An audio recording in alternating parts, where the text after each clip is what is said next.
ಮೀಸಲಾತಿ ವಿಚಾರದಲ್ಲಿ ಕಾಂಗ್ರೆಸ್ ನಮಗೆ ಸ್ಪಂದನೆಯನ್ನ ಕೊಡ್ತಾ ಇಲ್ಲ. ಲಕ್ಷ್ಮೀ ಹೆಬ್ಬಾಳ್ಕರ್ ವಿರುದ್ಧ ಪಂಚಮಸಾಲಿ ಜಗದ್ಗುರು ಅಸಮಾಧಾನವನ್ನು ಹೊರಹಾಕಿದ್ದಾರೆ.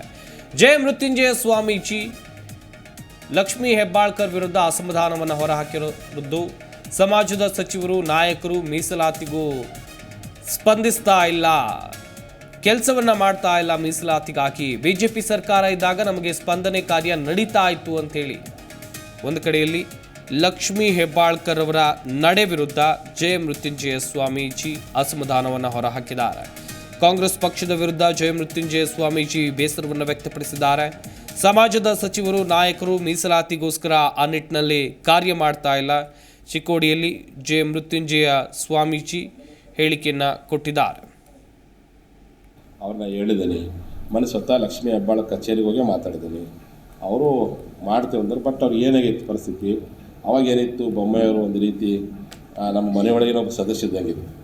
ಅವ್ರು ನಮ್ಮನ್ನು ಕರೆಸ್ತಿದ್ರು, ಮೀಟಿಂಗ್ ಮಾಡ್ತಿದ್ರು, ಸ್ಪಂದನೆ ಮಾಡ್ತಿದ್ರು. ಏನೇ ಇರಲಿ ಅವ್ರ ಜೊತೆಗೆ ಇವರು 4 ಜನ MLAಗಳಿದ್ದರು. ಅರವಿಂದ್ ಬೆಲ್ಲದು, ಸಿದ್ದು ಸೌದಿ, ನಮ್ಮ ಮಹೇಶ್ ಕುಮಟಳ್ಳಿ, CC ಪಾಟೀಲ್, ಇವರೆಲ್ಲ ಹೋಗಿ ಒತ್ತಡ ಆಗ್ತಿದ್ರು. ಅವ್ರು ನಮ್ಮ ಕರೆಸ್ತಿದ್ರು, ಮೀಟಿಂಗ್ ಕರಿತಿದ್ರು. ಬಟ್ ಈಗೇನಾಗಿತ್ತು, ಇವ್ರು ಯಾರೂ ಹೋಗಿ ಮಾತಾಡೋ ಪ್ರಯತ್ನ ಮಾಡ್ತಾರೆ. ಬೊಮ್ಮೆಯವರು ಏನೇ ಅವ್ರ ಕಾಲದಲ್ಲಿ ಆಗಬೇಕಾಗಿತ್ತು, ಅದು ಕೊನೆಗಳಿಗೆಲ್ಲಿ ಕೊಟ್ಟರು, ಅದು ಇಂಪ್ಲಿಮೆಂಟ್ ಆಗಲಿಲ್ಲ. ಆದರೆ ನಾವು ಎಷ್ಟೇ ಟೀಕೆ ಟಿಪ್ಪಣಿಗಳು ಮಾಡಿದರೂ ಎಲ್ಲಿ ನಮ್ಮ ಮೇಲೆ ಬೇಜಾರು ಮಾಡ್ಕೊಳ್ಳಿಲ್ಲ, ಸ್ಪಂದಿಸುವಂಥ ಕೆಲಸ ಆಗ್ತಿತ್ತು. ಆಗ ಇಲ್ಲಿ ಸ್ಪಂದನೆ ಕೊರತೆ ಕಾಡ್ತಾ ಇದೆಯಂತೆ. ಅದಕ್ಕೆ ಪಾಪ MLAಗಳು ಪ್ರಯತ್ನ ಮಾಡೋಕ್ಕತ್ತಾರೆ. ಬಟ್ ಈ ಕೂಗು ಮುಟ್ಬೇಕಲ್ಲ, ಎಲ್ಲರೂ ಹೆಂಗೆ ಇರ್ಬೇಕಂತ ಹೆಂಗೆ ಹೇಳೋಕ್ಕಾಗತ್ತೆ. ಹಾಗಾಗಿ ಆಯಾ ಸಂದರ್ಭದಲ್ಲಿ ಆಯಾ ವ್ಯಕ್ತಿಗಳ ವ್ಯಕ್ತಿತ್ವನೇ ಬೇರೆ, ಈಗಿನ ಸಂದರ್ಭನೇ ಬೇರೆ.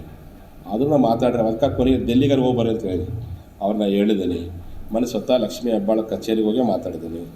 ಅವರು ಮಾಡ್ತೇವೆ ಅಂದ್ರೆ ಬಟ್ ಅವ್ರು ಏನಾಗಿತ್ತು ಪರಿಸ್ಥಿತಿ, ಅವಾಗ ಏನಿತ್ತು, ಬೊಮ್ಮೆಯವರು ಒಂದು ರೀತಿ ನಮ್ಮ ಮನೆಯೊಳಗಿನ ಒಬ್ಬ ಸದಸ್ಯ ಇದ್ದಂಗಿದ್ರು. ಅವ್ರು ನಮ್ಮನ್ನು ಕರೆಸ್ತಿದ್ರು, ಮೀಟಿಂಗ್ ಮಾಡ್ತಿದ್ರು, ಸ್ಪಂದನೆ ಮಾಡ್ತಿದ್ರು. ಏನೇ ಇರಲಿ ಅವ್ರ ಜೊತೆಗೆ ಇವರು 4 ಜನ MLAಗಳಿದ್ದರು. ಅರವಿಂದ್ ಬೆಲ್ಲದು, ಸಿದ್ದು ಸೌದಿ, ನಮ್ಮ ಮಹೇಶ್ ಕುಮಟಳ್ಳಿ, CC ಪಾಟೀಲ್, ಇವರೆಲ್ಲ ಹೋಗಿ ಒತ್ತಡ ಆಗ್ತಿದ್ರು. ಅವ್ರು ನಮ್ಮ ಕರೆಸ್ತಿದ್ರು, ಮೀಟಿಂಗ್ ಕರಿತಿದ್ರು. ಬಟ್ ಈಗೇನಾಗಿತ್ತು, ಇವ್ರು ಯಾರೂ ಹೋಗಿ ಮಾತಾಡೋ ಪ್ರಯತ್ನ ಮಾಡ್ತಾರೆ. ಬೊಮ್ಮೆಯವರು ಏನೇ ಅವ್ರ ಕಾಲದಲ್ಲಿ ಆಗಬೇಕಾಗಿತ್ತು, ಅದು ಕೊನೆಗಳಿಗೆಲ್ಲಿ ಕೊಟ್ಟರು, ಅದು ಇಂಪ್ಲಿಮೆಂಟ್ ಆಗಲಿಲ್ಲ. ಆದರೆ ನಾವು ಎಷ್ಟೇ ಟೀಕೆ ಟಿಪ್ಪಣಿಗಳು ಮಾಡಿದರೂ ಎಲ್ಲಿ ನಮ್ಮ ಮೇಲೆ ಬೇಜಾರು ಮಾಡ್ಕೊಳ್ಳಿಲ್ಲ, ಸ್ಪಂದಿಸುವಂಥ ಕೆಲಸ ಆಗ್ತಿತ್ತು.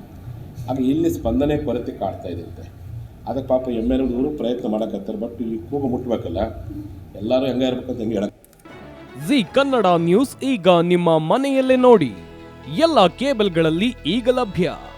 ಸನ್ Direct 292, Jio TV 1334, U digital 162, city cable 51, GTPL 17, Abhishek cables 821, rock line telecommunication 51, Shri Basaveshwara number 60, Vinayaka digital number 53, in digital number 896ರಲ್ಲಿ. ನಿಮ್ಮಿಸ್ತದ ಜಿ ಕನ್ನಡ ನ್ಯೂಸ್ ನೋಡಿ ಆನಂದಿಸಿ.